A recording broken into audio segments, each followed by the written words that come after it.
오늘 제가 그 제목은 뜻하신 길, 이 순종의 길, 바울의 선교 여행 길이라는 주제로 말씀을 나눌 건데요. 원래 그 이번 주부터 이제 3주간 이호기 형제님께서 말씀을 전하기로 계획이 있으셨는데, 제가 그 거기 성지 갔다 온 게 시간이 지나면 생산감이 떨어질 것 같다고 또 저한테 기회를 주셔가지고 제가 이번 주하고 이렇게 다음 주 이렇게 시간을 나누게 됐습니다. 감사를 드리고요. 그리고 제가 거길 다녀오면서 참 길들을 참 많이 봤어요. 길들을 많이 보면서 오늘 그 바울의 1차, 2차, 3차 선교 여행 길을 이렇게 좀 자료를 준비를 하다 보니까 들린 것이 많잖아요, 여행지가. 그래서 참 자료를 조금 준비를 해도 이 슬라이드가 한 100장 가까이 되는 거예요. 그래서 제가 이걸 하는 것이 이렇게 하는 게 맞나 하는, 하여튼 이제 그런 생각이 참 들었습니다. 그래서 100장이면 50분에 100장을 하려면 한 장당 30초로 해야 되지 않습니까? 그렇게 빨리 이렇게 또 지나갈 부분들은 지나가야 될 것 같습니다. 그래서 빨리 진행하다 보니까 뭐 거기가 거기 같고 이게 이거 같고 그래도 크게 걱정하지 않으셔도 됩니다. 또 뭐 물론 이 전도 여행을 잘 아시는 분들은 조금 하겠지만 그렇지 못한 경우 또 따라오기 바쁘실 수도 있지 않습니까? 그러나 제가 정작 중요하게 드릴 말씀은 또 뒷부분에 있으니까 또 그렇게 또 따라오시면 될 것 같고, 또 원하시면 이 자료를 또 PDF 파일이나 자료로 이렇게 좀 드릴 테니까 그렇게 좀 따라오시면 될 것 같습니다. 어쨌든 앞부분은 좀 빨리빨리 이렇게 지나가도록 하겠습니다. 그래서 이 뜻하신 길, 하나님이 뜻하신 길이라고 하는 거고, 이 순종의 길이라고 하는 것은 이 바울을 비롯한 그 제자들이 순종한 길, 그 부분을 이렇게 제 마음에 그런 마음이 들어서 이런 부분들을 나누게 됐습니다. 참 아름답죠? 가면 이런 도로들이 참 많습니다. 그래서 우리 잘 아시는 대로 모든 길은 로마로 통한다 그러잖아요. 정말 가보니까 참 로마가 길을 정말 잘 닦아놨고 모든 길들은 정말 로마로 통하고, 또 로마는 또 하루아침에 이루어지지 않았다 그러지 않습니까? 정말 하루아침에 이루어지지 않았구나 하는 그런 생각이 들었습니다. 이 길이 어디냐 하면 사도 바울의 고향이 다소에서 더베, 갈라디아 지역으로 가는 그 당시의 로마 길입니다. 이 길을, 이게 2000년이 됐는데도 지금도 이렇게 잘 보존되어 있죠. 이 길을 통해서 바울이 걸었을 것입니다. 이 길 외에 다른 길들이 마땅치가 않았거든요. 그리고 이 사진은 그 길리기아 다소 바울의 고향인데요. 바울이 아마 거기에 있는 다소에 가면 이 도로가 있는데 그 아마 바울이 걸었을 그 도로로 또 이렇게 보이는데, 여기에 보게 되면 도로가 이렇게 잘 닦여 있어요.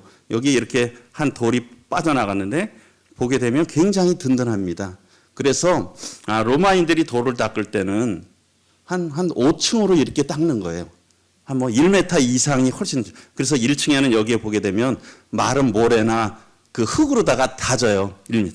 그 다음에 거기다는 부순 돌들을 그 위에다 2단으로 올려요.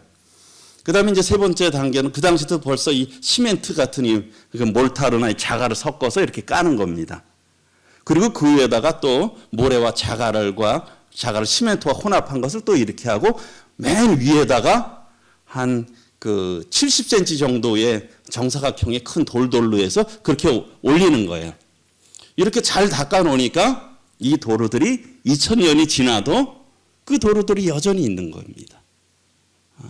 이런 도로들을 참 잘 준비를 했고, 옆에는 뭐 배수로도 있고, 어떤 데 가보면 인도도 있고, 또 이 마차들이 달릴 수, 여기는 대부분 마차들이 달릴 수 있는 이런 도로입니다. 어쨌든 이렇게 돌들을 돌로 길을 잘 닦아놨어요. 그런 부분들을 이렇게 생각을 하면서 말씀을 또 함께 보시도록 하겠습니다. 그러면서 하나님이 뜻하신 길인데요. 잘 아시는 대로 하나님의 뜻은 무엇이겠습니까? 하나님 모든 사람이 참 다 구원받기를 원하시잖아요. 그것이 하나님의 뜻이에요. 하나님 모든 사람이 구원받기를 원하신다. 그래서 참 저희들도 구원받았잖아요. 그러면서 하나님께서는 사도행전 1장 8절에서 말씀하시잖아요. 성령이 너에게 임하시면 너희가 권능을 받는다. 그래서 예루살렘과 온 유대와 사마리아와 땅끝까지 이르러 내 증인이 되리라. 하나님이 그렇게 하신다는 거예요. 하나님께서 그런 역사를 이루어 주신다는 거죠. 그리고 사도행전 13장에 보게 되면 1차, 2차, 3차 전도여행의 1차 전도여행의 시작이 나옵니다. 그러면서 수리아 안디옥 교회에 명령을 하고 있죠. 그렇게 주를 섬겨 금식할 때 성령이 이르시되 내가 불러 시키는 일을 위하여 바나바와 사울을, 이 바울이죠, 따로 세우라고 명령을 하셨어요. 그 교회에. 참 안디옥 교회 잘 섬기고 있었는데 거기서 이 두 사람을 아마 주도적인 역할을 했는지 모르겠어요. 그들을 부르셨죠. 네. 그래서 지금 나누는 건 일단 1차 전도 여행인데 사도행전 13장부터 14장까지 나와 있는 게 1차 전도 여행입니다. 지난번에도 말씀드렸듯이 여기 구브로 섬으로 해서 그래서 1차는 AD 한 대략 48년에서 49년이고요. 거리는 2,400km 정도를 여행을 했어요. 우리 차 타고도 2,400km면 멀잖아요. 배 타고 걸어서 2,400km면 얼마나 멀겠습니까? 그리고 바나바와 마가 요한이 이런 동역자로 함께 했죠. 그리고 중심 지역은 이 구브로 섬 지역하고 이 갈라디아 남부 지역입니다. 이 부분을 갔죠.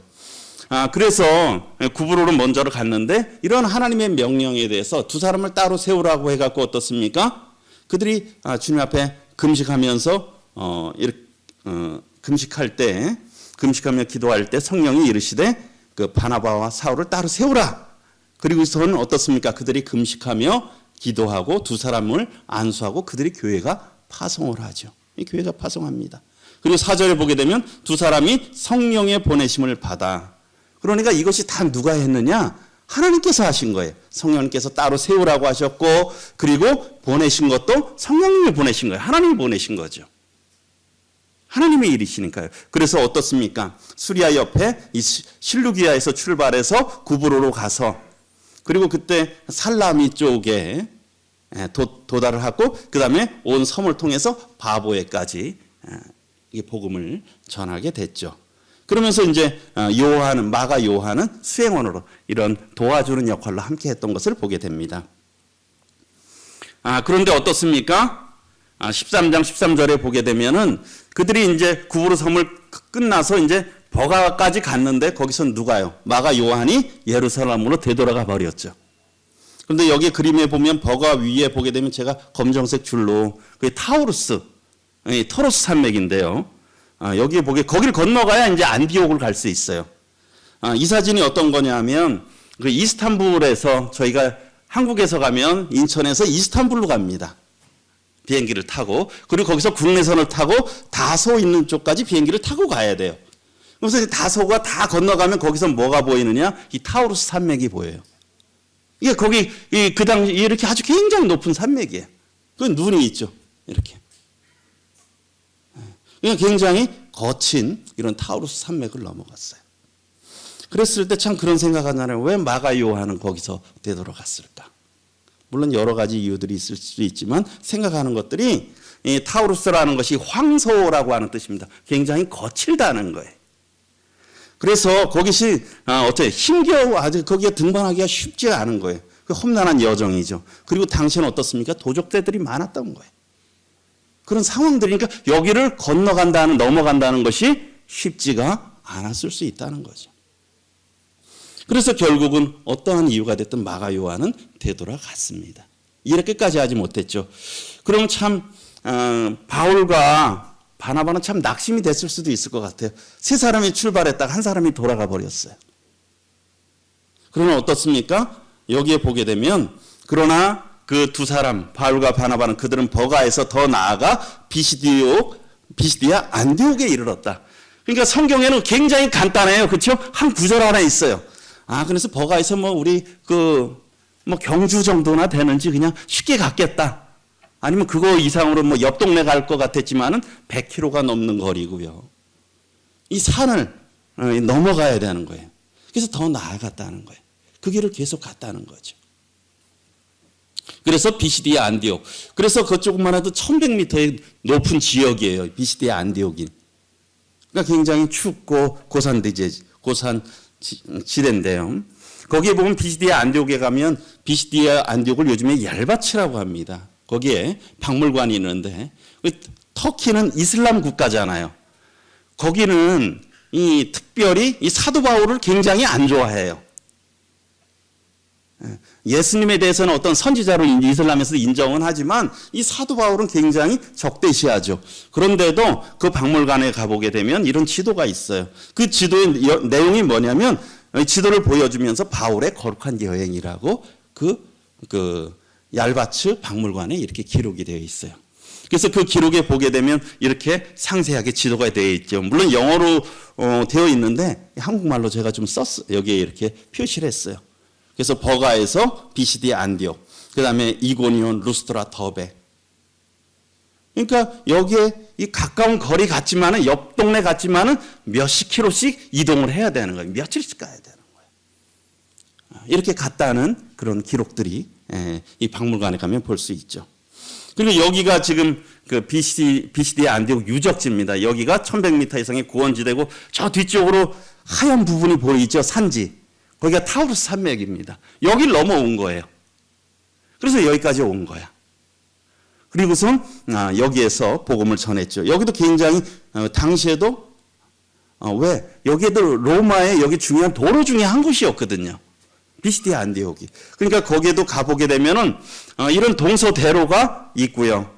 그 안에 남북대로가 이렇게 크게 놓여졌어요. 벌써 2000년이 더 된 이런 도로들이, 이런 유적들이 있죠. 그곳에 유적지에 가보게 되면 물론 이 성바울 교회, 이것은 기독교가 공인된 이후에 세워졌는데요.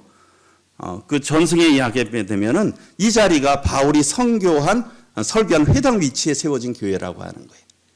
이 위치에서 바울이 설교했다. 왜? 그 기독교가 공인됐을 때만 해도 한 300 몇 년이니까 그런 기록들이 전승된 것들이 있잖아요. 아직도. 그러니까 그 위치에 교회가 세워진 겁니다. 그 교회 터입니다.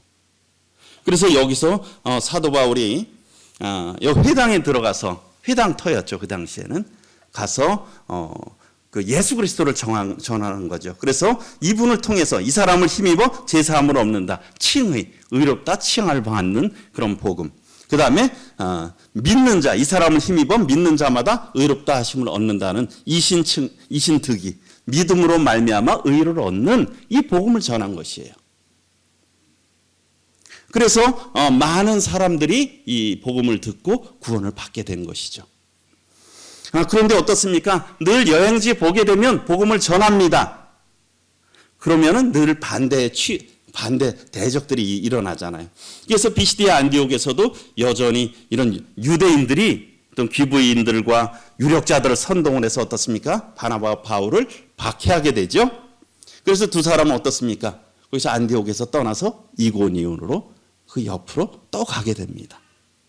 그러니까 이고니온이 현 코냐인데 여기 굉장히 큰 도시입니다. 지금도 한 130만 명 되는데 신학시대에도 굉장히 규모가 컸고 부유한 도시였는데 여기에도 어때? 로마의 황제의 길이 지나가던 길이에요. 다 지금도 발전했던 들이 그 전에 큰 길들이 지나가던 교통의 중심지였다는 거죠. 그 길을 따라간 거예요. 그래서 여기 그 교회 앞에서 우리 이번에 방문하신 성도님들이 사진을 찍었는데요. 그래서 어떻습니까? 그들이 이에 이고니온에서 두 사도가 함께 유대인의 회당에 들어가 말하니 유다와 헬라의 허다한 무리가 또 복음에 순종하는 거예요. 이런 역사가 이루어졌죠. 그리고 여기가 이고니온의 고고학 박물관인데요. 거기에 가보게 되면은 그러니까 지금 터키는 이슬람 국가가 된 지 오래됐기 때문에 지명들을 다 바꿨어요. 이고니온이 아까 코냐로 얄바츠 안디옥을 얄바츠로 이렇게 다 바꿔버렸어요.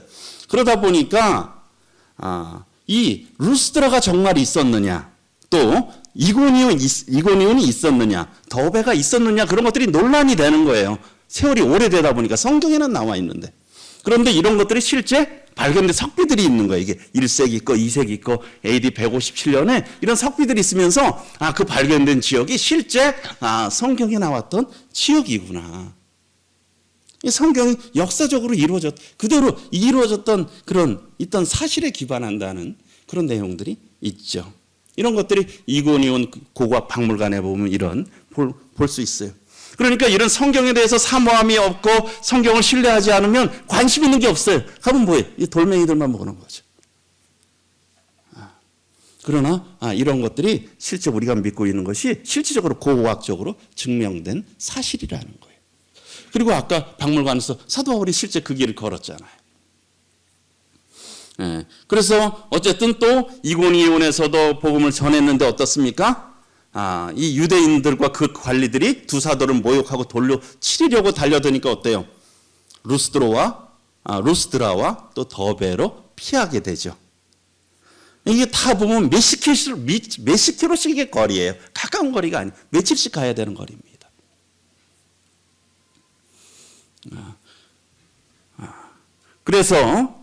그런데 어떻습니까? 그래서 루스드라에 와서도 또 복음을 이렇게 전해서 많은 그 사람들이 구원을 받으니까 어때요? 그러니까 유대인들이 안디옥과 이고니온에서부터 참 그들도 열정도 대단하죠. 몇 수십 킬로를 그들도 걸어서 온 거예요. 왜? 사도 바울 그 복음을 전하지 못하게 하려고. 그들이 와가지고 무리를 충동해서 사도 바울이 여기에서 돌에 맞았잖아요. 루스드라에서. 그래서 죽은 줄 알았어요. 그래서 시내에다가 이렇게 내놨는데 나중에 다시 일어났잖아요. 그리고 사도 바울이 다시 또 어디로 갔습니까? 더베로 또 갔죠. 더베로 간 겁니다. 그래서 더베까지 가서 복음을 전한 다음에 그 다음에 이렇게 했으면 다시 그 길로 가고 싶을까요? 안 가고 싶을까요? 불과 한 일주일 전에 가서 매 맞고 거진 죽을 뻔했어. 그럼 다시 거꾸로 돌아가고 싶겠습니까? 성도님들? 근데 어떻습니까? 다시 보게 되면 사도행전 14장에 보게 되면 루스드라와 이고니온과 안디옥으로 어때요? 다시 돌아간 거예요. 거꾸로 다시 그 길을 돌아간 거예요. 왜? 제자들의 마음을 굳게 하려고. 복음을 전했는데 성도들의 마음이 연약해질까 봐 다시 굳건하게 하기를 원한 거예요. 그리고 이 믿음에 굳게 서 있으라고 권하고 또 장로들을 세우고 그래서 그 길을 다시 되돌아간 거예요. 어찌 보게 되면 여기에서 보게 되면 다소로 해갖고 수리아로 그냥 가면 육로로 가면 오히려 더 백길도 아니고 좋을 수도 있어요. 자기 또 고향이잖아요. 다소는. 고향 한번 들려보고 싶지 않습니까? 가까이 왔는데. 그런데 다시 거꾸로 길을 갔다는 겁니다. 그래서 안디옥까지 다시 돌아간 겁니다. 이게 1차 전도 여행이죠. 그리고 2차는 또 사도행전 15장 36절부터 18장까지 22절까지 있는데요. 여기는 더 멀죠. 한 4,500km 정도 됩니다. 동역자는 있잖아요. 실라와 디모데, 누가고 중심 지역은 1차 그 아가야 1차는 물론 원래 계획은 갈라디아 지역을 돌아보려고 했어요. 그런데 어떻습니까? 주님이 아시아에 대한 전파된 복음이 유럽까지 전파되기를 원하셨어요. 사도 바울은 아시아에서만 복음을 전하기를 원했어요. 그래서 중심 지역이 어떻게 됩니까? 마게도니아와 아가야, 오늘날의 그리스 지역이 되었다는 겁니다. 2차 전도 여행에서. 그래서 그 2차 선교 여행을 사도 바울이 계획을 하죠. 그래서 그가 바나바더러 주의 말씀을 전한 각성으로 다시 가서 형제들이 어떤지 보자. 궁금했을 거 아니에요. 그런데 그때 다툼이 일어나죠. 바나바는 마가를 데리고 가고 싶었어요. 또. 그런데 마가 요한이죠. 근데 사도 바울은 밤빌리아에서 이 버가에서 끝까지 함께하지 않고 돌아온 마가를 데려가는 것이 합당치 않다고 해서 아주 크게 싸웠다는 거죠. 뭐 이 부분들에 대해서도 우리가 또 교훈 받는 부분이 있을 수 있겠지만 시간 관계상 어쨌든 크게 싸워가지고 서로 심히 다투었다. 그래서 바나바는 마가를 데리고 구브로로 갔어요. 원래 갔던 대로. 그리고 그래서 바울은 대신 신라를 선택한 후에 어디로 갔습니까? 이 수리아 지역 그리고 길리기아 지역을 지나서 다니면서 교회를 견고하게 한 거죠. 이 육로를 택한 겁니다. 이제는. 그러면서 여기에 보게 되면 길리기아 관문이라고 했고 아까 저게 토로스 산맥이 있었다 그랬잖아요. 저 관문을 통과해야 되는 거예요. 왜? 다 산맥이다 보니까 통과할 수 있는 게 아주 극히 제한적이었어. 그래서 저 관문을 통과해야 되는 거죠. 그래서 나중에 좀 말씀을 드리겠지만 길리기아 다소는 바울의 출생지였지 않습니까? 아주 그 당시에도 큰 도시였어요. 그런데 거기에는 흑염소 목장지대로 염소털과 가죽으로 천막 같은 그런 것들이 천막 만드는 일이 번성을 했대요. 그래서 사도 바울의 부업이 뭡니까? 천막 만드는 일이었잖아요. 그래서 그런 것들을 아마 어렸을 때 배웠을 것입니다. 거기가 길리기아 다소죠. 아까 보여드렸죠. 이 다소로 가려면 여기를 이렇게 넘어가야. 왜? 다소는 평야 지역이에요. 평야 지역이야. 그 위부터는 산지고 이걸 넘어가야 되는 거죠. 그래서 거기에 가보게 되면 바울 시대의 문은 아니지만 여기 클레오파트라의 문인데 이걸 바울의 문이라고 하는 그 문이 있고요. 거기에 보게 되면 바울의 생가가 있고 그 우물이 있습니다. 그래서 기독교 시대부터 바울의 생가로 알려진 집이에요. 전송으로. 그래서 굉장히 또 신뢰성은 있죠. 벌써. 이런 부분들도 저희들이 다녀왔고요. 그리고 이제 여기서 아까 말씀드린 타우루스 산맥을 넘어가려 그러면 이 로마의 길이 있어요.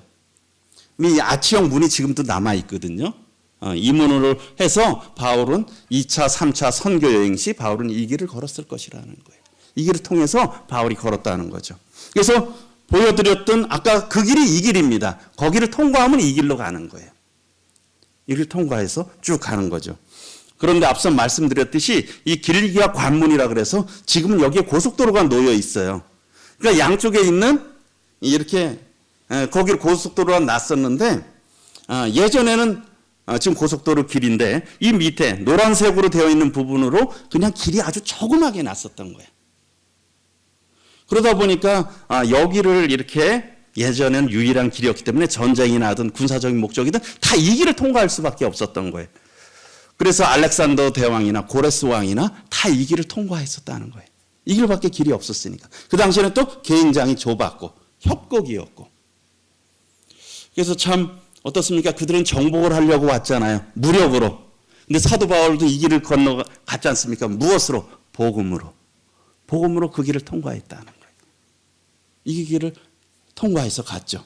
이 양 좌우가 다 그 산맥입니다. 타우루스 산맥이에요. 그래서 이게 예전에 이게 1900년도 초에 그때 이렇게 지금 지형이었다 그래요. 그 사진인데 이것도 벌써 다 확장을 한 거예요. 로마 황제 카라칼라 황제가 217년에 여기도 또 이미 확장해서 이렇게 됐었다. 확장들을 한 거예요. 이런 비문들이 있습니다. 어쨌든 이 길을 통해서 갔다는 거예요. 그리고서는 이 길을 통과해서 어디로 갔습니까? 결국은 이 갈라디아 지역으로 가게 되고 그 다음에 잘 아시는 대로 루스드라에서 누굴 만났습니까? 디모데를 만났잖아요. 디모데를 만나서 그래서 바울이 더베와 루스드라에도 이름에 거기서 디모데라 하는 제자가 있으니 그가 참 디모데는 루스드라와 이고니온에서 칭찬받는 형제다. 귀한 동역자를 여기서 만나게 되죠. 그래서 이렇게 만나서 이 갈라디아 지역을 돌아보고 그래서 지금은 이제 세 사람이 됐겠죠. 바울과 실라와 디모데가 이 길을 가게 된 겁니다. 그래서 바울은 여기서 생각할 때 이 에베소 아시아 지역이나 또는 비두니아 지역으로 가려고 했어요. 사도행전 16장에 보게 되면 그런데 어떻습니까? 성령이 아시아에서 말씀을 전하지 못하게 하신 거예요. 전하지 못하게 하신 거예요. 그리고 부르기아와 갈라디아 땅으로 다녀와 무시아 앞에 이르러서 비두니아 지역으로 북쪽으로 가려고 했는데 그 길도 하나님이 막으셨어요. 성령께서 막으셨죠. 그래서 예수의 영이 허락하지 아니하셨다. 그래서 터키의 그 서쪽 끝인 드로아에 가게 됐죠. 드로아로 내려간 거예요. 하나님이 인도하시지 않으니까. 그래서 그 그리스는 이 정교회인데 그래도 거기는 이런 기독교 국가이기 때문에 아직 그 명칭들을 그 당시 거를 그대로 쓰고 있어요. 그래서 트로아스라고 하는데 드로아가 트로아스. 이제 여기만 해도 이제 여기는 아직 터키 지역이지만 트로아스인데. 그래서 드로아로 내려갔다고 하는 알렉산드리아 드로아스죠. 그래서 여기가 이제 그 드로아 항구입니다. 드로아 항구 이 배에서 출발한 거예요. 그래서 사도 바울은 여기 어쩔 수 없이 왔었잖아요. 그렇죠? 그런데 어떻습니까? 여기서 그가 환상을 받게 되죠. 밤에 환상이 와서 한 사람 마게도니아 사람이 나타나서 나를 도우라. 마게도냐로 건너와서 우리를 도우라 하거늘 바울이 그 환상을 보았을 때 바울이 그 환상을 본 거예요. 그런데 여기는 우리가라고 말하고 있죠. 특별히 이제 사도행전에 계속 여기서부터 누가가 기록했잖아요. 그러면서 우리가로 하면서 누가가 여기부터 동행한 것을 또 볼 수 있는 거죠. 그러면서 사도 바울이 환상을 봤는데 우리가 이것이 하나님의 뜻으로 분별을 한 겁니다. 다 같이 본 것은 아니지만 사도 바울이 봤을 때 참 이것이 그래서 어떻습니까? 우리가 곧 마게도냐로 떠나기로 힘썼어요. 왜? 이것이 하나님의 뜻이라고 분별했기 때문에. 왜? 이는 하나님이 저 사람들에게 복음을 전하라고 우리를 부르신 줄을 인정함이러라 해서 결국은 이 바다를 건너가게 되면서 드디어 어디로 갑니까? 유럽으로 가게 되죠. 그래서 그 사도행전 16장 11절에 보게 되면 우리가 드로아에서 배를 떠나 사모드라게 거기 전에 뭐 중간에 섬이 있어요. 현재 사모트라키 섬이라고 하는데 이 섬으로 이렇게 가서 거기서 하룻밤을 지내고 그 다음에 어디로 갑니까? 네아폴리라고 하는 성으로 갑니다. 이 네아폴리는 빌립보의 외항, 우리 인천이 서울의 외항이었잖아요. 한양을 가려면 인천을 통해서 가야 되잖아요. 마치 빌립보를 가려 그러면 이 네아폴리로 해야 되는 거예요. 거기를 네아폴리로 가게 됐죠. 그래서 이곳이 현 카발라인데 여기 이제 일리 들어오게 된 겁니다. 그래서 여기에 보게 되면 네아폴리에 가보게 되면 사도 바울 도착 기념교회가 있어요. 여기에 보게 되면 이러한 벽화가 있거든요. 여기 보면 사도 바울이 이쪽에 환상 중에 이렇게 반쯤 누워 있잖아요. 그리고 한 사람이 나오잖아요. 그것이 누구냐? 여기에 그림은 알렉산더다 라고 이제 이렇게, 물론 실제 그게 알렉산더는 아닐 수 있습니다. 그러나 왜 여기에 마게도니아 사람들에게 가장 중요한 인물은 알렉산더거든요. 그러니까 그림을 그릴 때 알렉산더가 오라고 했다. 그래서 이렇게 그림을 그려져 있고 사도 바울이 이제 배를 건너서 저쪽에 보게 되면 발을 딛잖아요.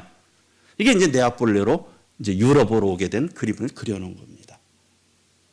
그래서 이것이 바울 도착 기념 교회죠.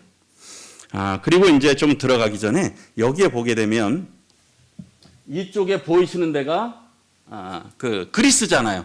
그리스부터 저기 동쪽부터 서쪽까지 이스탄불부터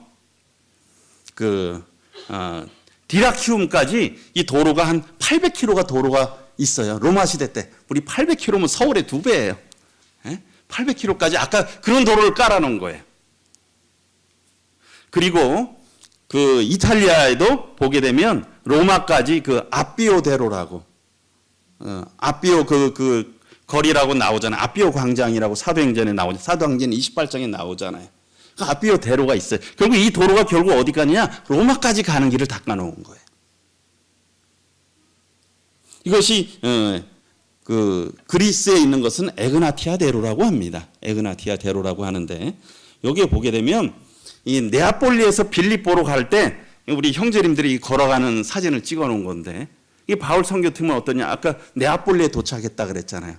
그러면서 사도행전 16장에 보게 되면 우리가 드로아에서 배로 떠나 사모드라게로 직행하여 이튿날 네아폴리로 가고 거기서 빌립보에 이르러 이 길을 걸어갔다는 거죠. 이 길을 걸어간 거예요. 이때 이 로마 시대 때 닦아놓은 도로로 이 길을 걸어간 거죠. 그래서 보게 되면은 여기 아까 에그나티아 대로에 대해서 조금 더 설명하면은 어쨌든 군사 상업용 도로입니다. 그리고 로마 시대 당시에 중간중간에 수비대가 있었던 거예요. 보초들이 있었던 거예요. 그러다 보니까 굉장히 상대적으로 안전한 거예요. 길도 잘 닦여 있고 안전한 거예요. 이 길을 따라서 갔다는 거죠. 한 16km 정도 되는데요. 그래서 빌립보에 가니까 빌립보에 이르니 이 성은 마게도니아 측의 첫 성이요 로마의 식민지라고 하면서 이 성에 갔고, 그리고 여기에 석판에도 보게 되면 벌써 여기 이 돌에 쓰여진 게 빌립보라고 하는 도시 지명이 라틴어로 쓰여진 이런 석비들이 있어요. 가서 보시면 여기가 참 이런, 그래서 실제 그 빌립보 그 지역에 있다라는 그런 것들이 나타나 있죠. 그리고 이제 빌립보에 가면 우리 루디아 알죠? 예. 그랬을 때 그들이 기도할 곳이 있을까 해서 했을 때 여기는 회당이 없었죠. 문 밖 강가에 나가 보니까 여자들이 있었는데 그 두아디리아시의 자조 옷감 장사 루디아라고 하는 여자를 만나게 됐잖아요. 그녀에게 복음을 전해가지고 근데 어떻습니까? 하나님께서 마음을 열어주셨다 그랬잖아요. 하나님께서 준비하신 거예요. 그래서 바울의 말을 따르게 한지라. 그래서 이 루디아 교회 옆에 보게 되면 그 옆에 강이 지각티스 강인데요. 거기 보게 되면 여기에 보기에 이게 뭐냐면 그 위에 그 루디아가 침례를 받잖아요. 그 가족들이. 그 침례터입니다. 그리고 요즘도 아직도 그리스도 정교회에선 지금도 이곳을 침례터로 쓰고 있습니다. 이곳에 와서 이런 구원의 역사가 일어났죠. 그리고 여기에 보게 되면 어떻습니까? 그 후에 바울이 빌립보 감옥에 갇히잖아요. 바울과 실라가. 그리고 여기가 바울과 실라가 갇혔을. 또 여기 학자들은 또 확신하더라고요. 왜? 이런 것들이 다 이미 전승해서 여기였다라고 하는 것을 우리 몇 명 지나면 그런 것들이 계속 전해지기 때문에 바울과 실라가 갇혔던 빌립보 감옥도 보실 수가 있죠. 그가 참 이 고난 가운데 찬송을 통해서 또 간수가 구원받는 역사가 있죠. 어쨌든 이 사랑받는 이런 빌립보 성도들이었습니다. 그래서 이 빌립보에도 보게 되면 이런 도로들이 있는데 돌들이 마차들이 하도 많이 다녀서 이게 닳았어요. 돌들이 닳아버렸어. 그 당시에 빌립보 거리고요. 그리고 사도 바울 일행도 계속 이 에그나티아 대로를 통해서 빌립보에서 어디로 갑니까? 데살로니가로 또 가게 되죠. 사도행전 16장 40절에 보게 되면 옥에서 나와서 루디아 집에 들어가서 보고 위로하고 가니라 라고 하는 말씀이 있지 않습니까? 그래서 말씀드린 대로 에그나티아 대로로 해서 중간에 사도행전 17장 1절에 보게 되면 그들이 어디로 갑니까? 그들이 암비볼리와 아볼로니아로 다녀가 데살로니가에 이르니 거기 유대인의 회당이 있는지라. 다 이 거리들이 몇십 킬로, 5, 60킬로 이상씩 딱 떨어져 있는 그런 거리예요. 우리 한 절에 다 나와 있지만 굉장히 가보게 되면 그리고 그 중간중간에서 또 복음을 전했던 그런 흔적들이 있는 것을 보게 됩니다. 이 길을 걸어간 거죠. 이 로마에 닦아놓은 도로를 이 길을 가면서 복음을 전한 것입니다. 그리고 아직도 오늘날 데살로니가로 가는데 데살로니키, 로니키 이게 요즘에도 이렇게 이정표가 초대 그런 걸로 그대로 이정표가 돼 있어요. 데살로니키. 그래서 데살로니가에 가서 어떻습니까? 사도 바울이 새 안식일 동안 성경을 강론하고 설명하고 또 이렇게 증언하고 전해서 그들 가운데에도 많은 구원의 역사가 있죠. 우리 여기가 야손의 집터로 추정되는 지역인데요. 그래서 어떻습니까? 이렇게 되니까 유대인들이 또 시기하잖아요. 사도 바울을 잡으려고 했는데 사도 바울을 잡지 못하니까 대신 야손의 집에 들어가서 야손을 끌어내서 또 이렇게 잡아가고 이렇게 핍박을 하는 그런 역사들이 있었잖아요. 그래서 결국은 또 데살로니가에서 사도 바울은 어떻습니까? 다른 지역으로. 그 어디예요? 데살로니가에서 베레아로 가게 되지 않습니까? 여기도 보게 되면 한 75km, 베레아까지도 한 75km, 한 3, 4일은 가야 되는 거리입니다. 그래서 17장 10절에 보게 되면 밤에 형제들이 곧 바울과 실라를 베레아로 보내고요. 그래서 오늘날에도 여기에 보게 되면 이 베레아로, 베로니아로 이렇게 표기가 되어 있어요. 베레아로 가는 이정표입니다.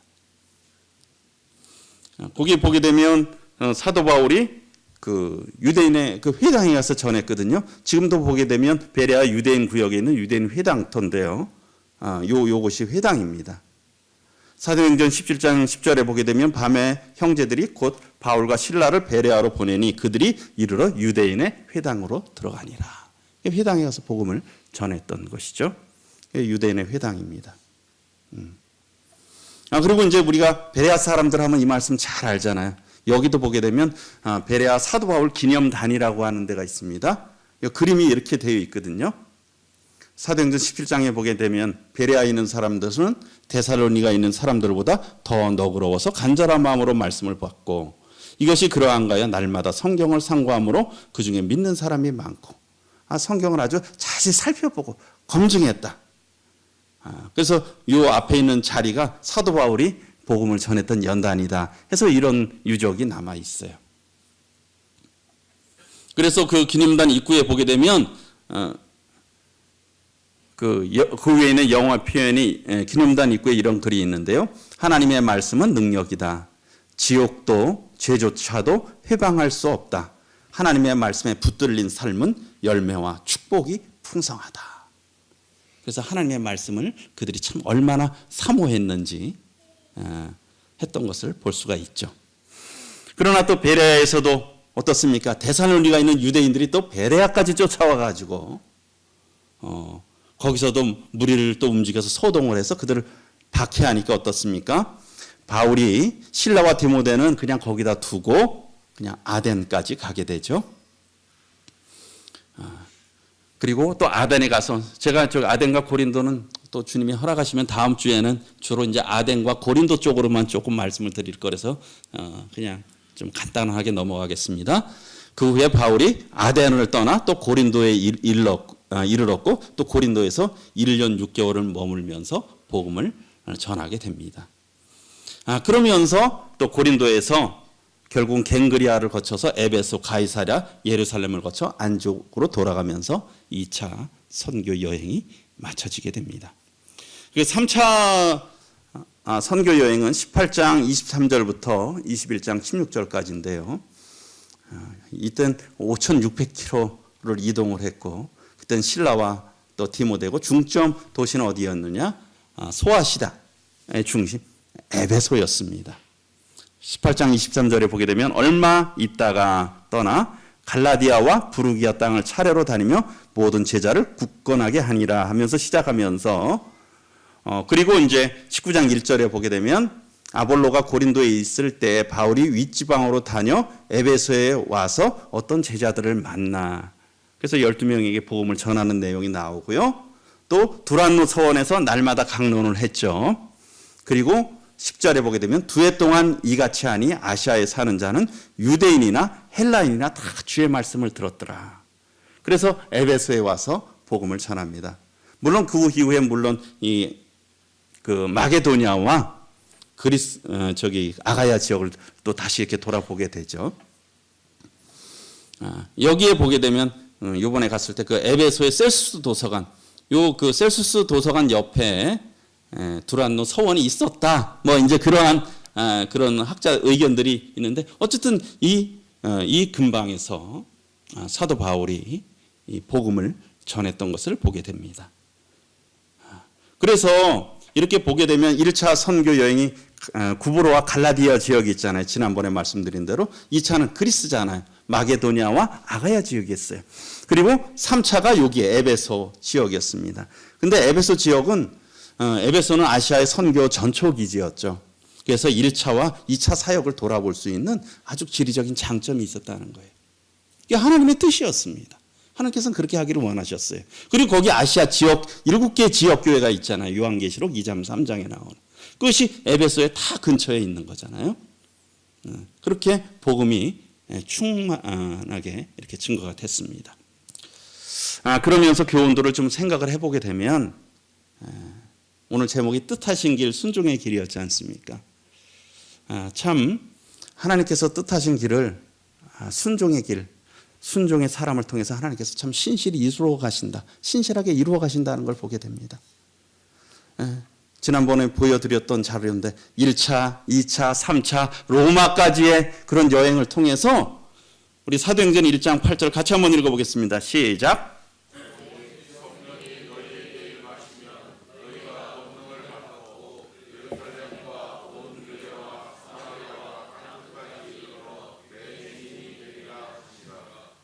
너희가 해라라고 하는 게 아니라 하나님께서 증인이 되리라라고 말씀하셨습니다.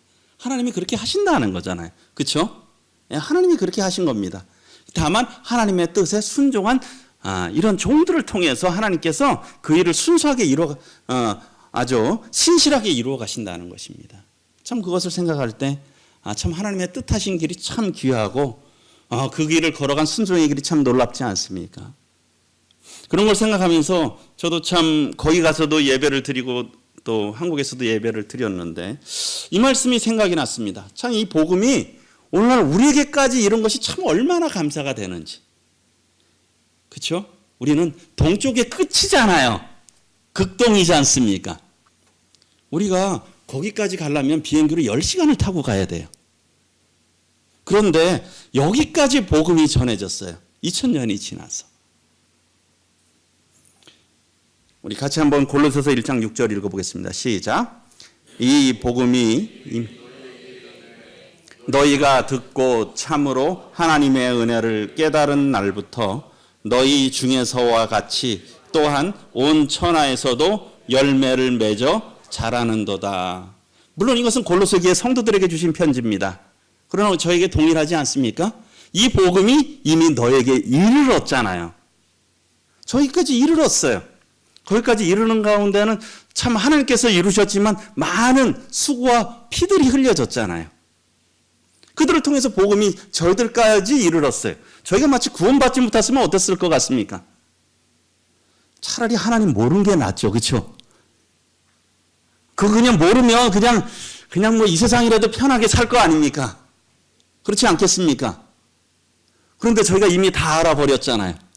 하나님도 계신다는 거 알았고, 참 이 구원받지 못한 영혼이 갈 지옥에 대해서도 알았지 않습니까? 영혼이 형벌받을 걸 알았어요. 그럼 저희 구원받지 못하고 그냥 그대로 간다면 얼마나 삶이 괴로웠겠어요. 근데 복음이 저희에게까지 이르렀지 않습니까? 저희가 구원받은 것이. 이 복음이 참 이 대한민국에까지 참 우상의 나라였는데 여기까지 이르러서 저희가 오늘날 구원받았어요. 그리고 구원받은 사람들이 얼마나 적습니까? 주변에 아는 분들 중에 구원받은 분 얼마나 됩니까? 직장 동료 중에 구원받은 분 몇 분이나 되세요?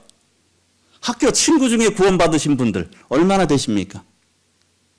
그래도 가족들은 가족 전도가 돼서 주변에 많잖아요. 그나마 비율상으로. 참 우리가 구원받은 것은 아주 특별한 은혜입니다. 참 이 복음이 우리에게 이른 것까지 이런 게 참 감사가 된 그런 걸 생각을 해보게 됩니다. 그렇기 때문에 저희 이 사진과 같이 저희가 환하게 행복하게 형제자매로서 소망 갖고 살고 있는 거 아니겠습니까? 이 복음이 우리에게까지 이르렀다는 거예요. 그리고 어떻습니까? 온 천하에서도 열매를 맺어 자라는도다. 그래서 여기까지 와서도 저희가 자라가잖아요. 복음이. 그 가이드가 계속 그런 얘기를 하더라고요. 로마가 참 강대한 제국이었죠. 오랜 세월을 존속했어요. 동로마까지 하면 1500년 이상 존재했잖아요. 근데 로마보다 강한 게 하나님의 복음이다라는 거잖아요. 이 복음의 길이라는 거예요. 지금은 로마의 유적들은 다 돌무더기가 되어버렸어요. 그러나 지금 복음은 살아서도 여전히 활동하고 있잖아요. 우리가 그 열매들이라는 거죠. 참 그것을 생각할 때 참 감사가 됐습니다. 또 하나는요. 하나님께서 뜻하신 길은요. 우리가 생각하는 길, 우리의 생각과 다를 수 있다는 걸 볼 수 있지 않습니까? 앞서 말씀드렸듯이 사도 바울은 아시아에서만 복음을 전하기로 생각했어요. 아시아에서만 복음을 전하려고. 그러니까 자꾸 이쪽으로 안 한다면 이쪽으로 가고, 이쪽으로 안 하시면 이쪽으로 가고. 그래서 결국은 드로아까지 갔잖아요. 근데 하나님의 계획은 어디였습니까? 거기에만 있지 말고 유럽으로, 더 세상 끝으로 나가라는 것이었어요. 우리는 참 변화하기를 싫어합니다. 늘 자기가 있는 자리에서 안주하기를 원해요. 그렇죠? 일단은 우리 가족, 우리 교회, 우리가 살고 있는 어떤 지역단체, 울산, 또 대한민국. 그냥 그 중심으로 있기를 원하잖아요. 그렇지 않습니까? 그런데 하나님의 뜻은 그것이 아니었다는 거죠. 하나님께서 그렇게 하기를 원하지 않으셨다는 것입니다. 그래서 참 생각하는 것은 우리가 이 시대에 하나님의 뜻이 무엇인지, 또 지금에 있는 우리를 향하시는 하나님의 뜻이 무엇인지 잘 분별해 순종하는 것은 참 중요하다고 생각이 들어요. 하나님께서 요나에게 니느웨 성에 가서 외치라고 했지 않습니까? 그렇죠? 근데 니느웨는 그 요나는 그냥 뭐 그 길이 멀어서 그것이 귀찮아서 안 간 건 아니잖아요. 어떻습니까? 어떤 자기 민족적인 감정들, 그런 것들 때문에 저 나라를 망해도 싸. 그런데 그 나라 가서 회복시키신다고 하나님이 그런 감정들이 있었잖아요. 그러나 하나님의 뜻은 거기에 있지 않으셨지 않습니까? 그래서 하나님의 뜻을 잘 분별하여 순종하는 것이 중요하다는 것이죠. 그래서 하나님께서 이 드로아에서 환상 중에 보여주셨잖아요. 마게도니아 사람이 하나가 서서 마게도니아로 건너서 우리를 도와달라는 거죠. 그랬을 때 어떻습니까? 앞서 말씀드렸듯이 바울 한 사람이 환상을 봤잖아요. 그러나 나머지 세 사람, 누가와 실라와 디모데는 어떻습니까? 이것이 하나님의 뜻이다. 그래서 그들이 같이 협력해서 간 거예요. 우리가로 나오잖아요. 우리가 곧 마게도니아로 떠나기를 힘쓴 거예요. 하나님의 뜻이 그러니까 같이 힘쓴 거죠. 함께. 왜요? 하나님이 저 사람들에게 복음을 전하라고 하나님이 뭐예요? 바울만 불렀지. 그럼 바울만 가세요. 우리는 그냥 이곳에서 계속 하겠습니다. 그렇게 하지 않고 하나님 전하라고 우리를 부르신 줄로 인정함이었다는 겁니다. 우리가 또 어떤 것에 대해서 보는 거, 비전에 대해서도 우리가 또 잘 지혜가 필요한 겁니다. 우리가 또 교회가 어떤 일들을 하잖아요. 그거는 그럼 장로 형제님들이 하셨으면 그분들이나 하시게 해. 왜 새삼스럽게 왜 자꾸 일을 벌리셔? 그렇게 하지 않으시겠지만. 우리가 그런 것들에 대해서 분별하고 판단하는 거, 참 하나님께서는 이런 리더들을 통해서 보여주신다는 겁니다. 그래서 리더들에게 가장 중요한 게 뭐예요? 비전을 잘 봐야 되잖아요. 하나님이 보여주신 비전을 잘 봐야 돼요. 하나님께서 모세에게 맡기셨잖아요. 그렇지 않습니까? 모세를 통해서 인도하게 하신 거예요. 그에게 비전을 보여주신 거죠. 어쨌든 저희들이 하나님의 뜻을 잘 분별하고 순종하는 것이 중요하다. 또 함께하는 것이 중요하다는 것입니다. 그 다음에요. 이 길은 어떻습니까? 참 고난이잖아요. 핍박의 길이잖아요. 그러나 어떻습니까? 사도 바울은 디모데가 잘 알잖아요. 루스드라에서 사도 바울이 돌에 맞아서 거반 죽었던 거 다 봤잖아요. 그렇지 않겠습니까? 그래서 디모데 후서에서 사도 바울이 마지막 서신을 쓰면서 디모데의 개인 서신을 쓰면서 이런 얘기를 하고 있습니다. 박해를 받은과 고난과 또한 안디옥과 이고니온과 루스드라에서 당한 일과 어떠한 박해를 받은 것을 내가 과연 보고 알았거니와 주께서 이 모든 것 가운데에서 나를 건지셨느니라. 너가 잘 봤지 않냐? 박해를 받은 고난, 그 안디옥에서 이고니온에서 루스드라에서 또는 나중에 어떻습니까? 이 빌립보에서 좀 데살로니가에서 베레아에서 많이 보았을 것이지 않냐?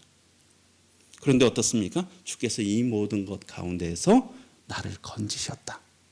그러니까 어떻습니까? 두려워하지 말고 계속 이 믿음의 길을 가라라는 것입니다. 하나님께서 그것을 견딜 힘을 주신다는 거예요. 그럼 미리 걱정할 필요가 없다는 겁니다. 하나님이 성령을 주신다고 했고 땅 끝까지 하나님의 말씀이 전파되리라고 말씀하셨지 않습니까?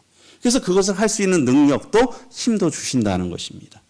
그래서 이 길은 뜻하신 길을 걷는 순종의 길은 어떻습니까? 고난과 어려움의 길이지만 하나님께서 함께 하시는 길이라는 것이에요. 그리고요, 이 길은 어떻습니까? 혼자가 아니잖아요. 동역자들과 함께 가는 길입니다. 그 사도행전 많은 자료들을 우리 김종환 형제님께서 아주 잘 수고해 주셔가지고 우리 다녀오신 분들이 또 말씀 전할 수 있도록 또 많은 자료들도 제공해 주셨어요. 참 감사를 드리는데요. 김종환 형제님께서 준비하신 자료인데 여기 2차 전도 여행전만 봐도 출발할 때 바울과 실라가 출발을 했고 안디옥에서 중간에서 디모데 합류하고 그 다음에 드로아에서 누가 합류하고 또 중간에 어떻습니까? 사실 보면 빌립보에서는 누가가 잔류하고 데살로니가에서는 디모데 잔류하고요. 또 그런 것들이 계속 여정마다 함께한 성도들이 있었어요. 동역자들이 있었다는 겁니다. 하나님께서 그 일을 혼자 보내신 것이 아니에요. 그래서 어떻습니까? 여기 빈 박스에 보게 되면 사역, 하나님의 일은 어떻습니까? 혼자 하는 것이 아니라는 거예요. 하나님은 혼자 하기를 원하지 않으세요. 하나님의 일은 함께 하는 것이라는 것입니다. 함께 가는 것이에요. 그래서 우리가 여기에도 우리가 서로 귀하게 여기고 또 서로 사랑하고 협력하고 화목하는 것이 참 중요하다는 것입니다. 하나님의 일은 함께 하는 것이라는 것이에요. 이래 귀한 동역자들이 있었다는 것입니다. 올해 교회 목표지 않습니까? 전도와 선교에 힘쓰는 교회 아시죠? 이 화면 많이 보셨죠? 그래서 특별히 저희가 어린이 청소년 전도 활성화를 또 계속하자. 그래서 좀 이 주택 리모델링 부분들도 이제 구체화돼서 아마 다음 주일, 오는 주일쯤에 우리가 이것을 어떻게 할 건가 그런 것들을 성도님들께 말씀을 드릴 겁니다. 참 오랫동안 기도를 했지 않습니까? 주님께서 그런 것들을 보여주셨기 때문에, 주님이 보여주신 길이라고 믿기 때문에 성도님들께 또 말씀을 드릴 건데요. 그런 부분들도 있고요. 많은 부분들이 있지만 또 선교에 보게 되면 외국인 대학생, 근로자, 다문화 가정 선교, 올해 또 이런 부분들을 위해서 저희들이 아직 적은 부분이지만 또 기도하면서 준비하고 있지 않습니까? 그래서 우리 지난 6일이었나요? 이주민 선교 세미나가 있었지 않습니까? 저희 교회에서 있었어요.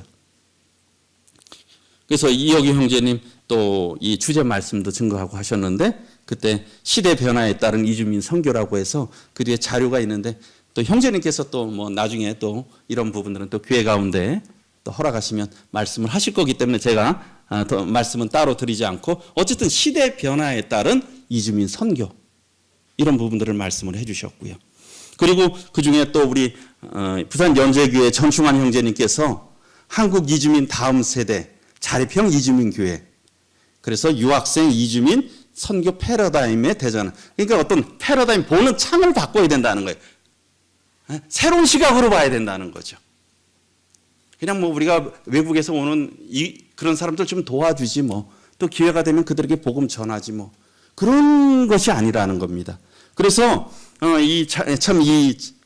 그 PDF 자료들을 좀 주셔서 그 형제님 자료입니다. 제가 일부 가져왔는데요. 여기에 보게 되면 이게 우리가 수 놓는 거 있지 않습니까? 앞에 보면은 이 왕관, 이 명품 수가 되는데, 아주 자수가 되는데 어떻습니까? 뒤쪽 보면 어때요? 실들이 꼬여 있잖아요. 그러니까 우리가 그런 것들을 볼 때 어떤 시각으로 보냐는 거예요. 앞에 있는 왕관 같은 그런 잘 꾸며진 자수를 볼 거냐, 아니면 뒤에 있는 엉클어진 실타래만 볼 거냐는 거죠. 우리는 어떤 현상이 있으면 안 좋은 것만 바라보는 거예요. 계속 이 꼬인 실타래만 보는 거예요. 그 이면에 큰 아름다운 것을 보지 못한다는 거죠. 그래서 우리가 무엇을 볼 거냐 하는 것이에요. 계속 꼬인 실타래, 부정적인 것만을 볼 것이 아니라 긍정적인 하나님께서 이루실 것을 보자는 것입니다. 그래서 우리 인구, 코리아가 한국이지 않습니까? 여기에 보게 되면 한국이 앞으로 굉장히 심각하잖아요. 보니까 2100년 되면 한국 인구가 한 3천만에서 2400만 밖에 안 된대. 지금 5천만 명이잖아요. 앞으로 한 80년 있으면 한 2천만 명이 주는 거예요. 그러면 어떠냐? 새로운 2천만 명이 채워진다는 거예요. 그들이 한국인이에요. 어디였는데? 이주한 한국인이죠. 그리고 앞으로 한 10년에서 한 10년 정도 있으면, 지금 한 270, 80만이라 그랬습니까, 외국인이? 근데 한 500만 시대가 된다는 거예요. 그래서 미래 한국인은 뭐냐? 이런 유학생과 이주민 시대가 된다는 거예요. 그래서 우리가 이런 시대를 잘 분별해야 된다는 거죠. 그러니까 어때요? 예전에는 어디 선교 가기 어려웠는데, 이슬람이 선교 가기 어렵잖아요. 근데 그 사람들이 들어오는 거예요, 역으로. 물론 그것에 대해 걱정하는 쪽으로 볼 수 있지만 그들에게 복음을 전할 수 있는 좋은 계기가 된다는 겁니다. 그리고 또 이 손승호 선교사께서 말씀하신 건데, 여기도 세계 선교의 패러다임 보는 그런 방식이, 창이 변화가 됐다는 거예요. 1차 때는 어때요? 윌리엄 캐리 같은 주로 이 해안선으로 해서 복음이 전했고, 그 다음에 내륙으로 전해지고 종족 정교됐는데, 지금은 이제 이주민 선교를 하는 거예요. 그리고 코로나로 인해서 선교 인식이 바뀌었대요. 과연 땅끝까지 이르러 내 증인이 되리라고 했는데, 과연 땅끝이 어디냐는 겁니다. 땅끝이 어디입니까? 우리의 뭐 보면 아르헨티나 그쪽이 땅끝입니까? 우리로 봐선. 거기가 땅끝이 아니라는 것이에요. 이전까지 선교는 어떤 지리적 관점으로 봤다는 거예요. 그렇게 가는 것이 선교 땅끝이라고 했는데, 이제 변화된 선교는 뭡니까? 사람 중심이라는 거예요. 그래서 선교지라는 것은 지금 우리나라가 선교지가 된 거예요. 우리는 앉아서 지금 선교지가 된 거예요, 한국이. 그러므로 어떻습니까? 땅끝은 어디라고요? 지금 여기라는 거예요. 우리 형제자매님들이 계신 곳이 선교지라는 거예요. 우리가 있는 곳이 선교지예요. 이렇게 변하고 있다는 거죠. 그래서 이게 다 하나님께서 보내신 다양한 사람들이라는 거예요. 사도 바울은 5,500km, 뭐 4,000km 그렇게 갔지만 이제는 하나님께서 이렇게 보내주셨다는 거죠. 그래서 우리가 이런 상황에 대해서 우리가 어떻게 인식해야 되느냐, 이런 상황들을. 세계적 이주 현상은 단순한 이주가 아니라 모든 백성을 구원하시기 위한 하나님의 구속사적 섭리가 있다는 거예요. 한국에 많은 사람들이 오잖아요. 한국 요즘 굉장히 인기 있는 나라가 됐잖아요. 그렇죠? 뭐 K-푸드, K-문화, 뭐 뮤직이든 뭐든 아주 대단해요. 하나님께서 높이셨다는 거예요. 그래서 한국으로 불러들여요. 그런 것은 무엇입니까? 하나님께서 이 민족을 통해서, 우리 민족을 통해서 또 열방을 축복하시려는, 물론 유대인들에게도 있지만 또 우리나라 이렇게 복받은 나라잖아요. 이런 기회를 잘 살려야 된다는 겁니다. 그런데 어떻습니까? 우리가 이런 것들을 잘 깨달아야 된다는 거예요. 그리고 모든 사람에게 다가갈 수 있는 준비를 해야 되고, 이런 시간들이 별로 많이 남지 않았어요.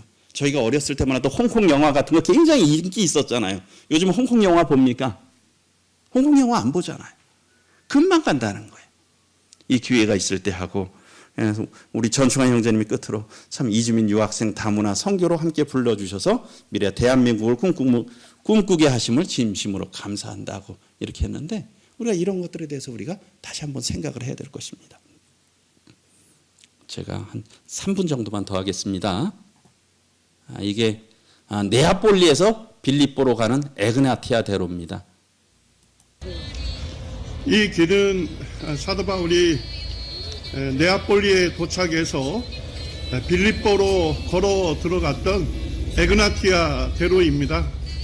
이곳에 사도 바울과 실라, 그리고 루스드라에서 참여했던 디모데, 그리고 이 사도행전의 기자인 누가가 함께 네 사람이 이 길을 걸어서 빌립보로 들어갔습니다.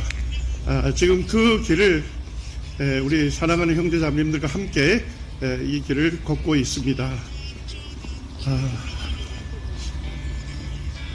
사도 바울의 발자취를 이게 따라가면서 우리 주 예수 그리스도의 충성된 증인으로 자신의 삶을 드렸던 사도 바울을 본받고자 하는 그런 선한 열정을 주님께서 저희에게 일으켜 주십니다. 그래서 참 이 시대에 하나님의 저희들이 뜻하신 길을 잘 분별해야 될 거 아니겠습니까? 하나님의 뜻하신 길을 따라서 저희도 또 이런 순종의 길을 걸어가는, 또 저와 우리 성도님들, 또 울산 중부 교회가 되기를 소망합니다. 감사합니다.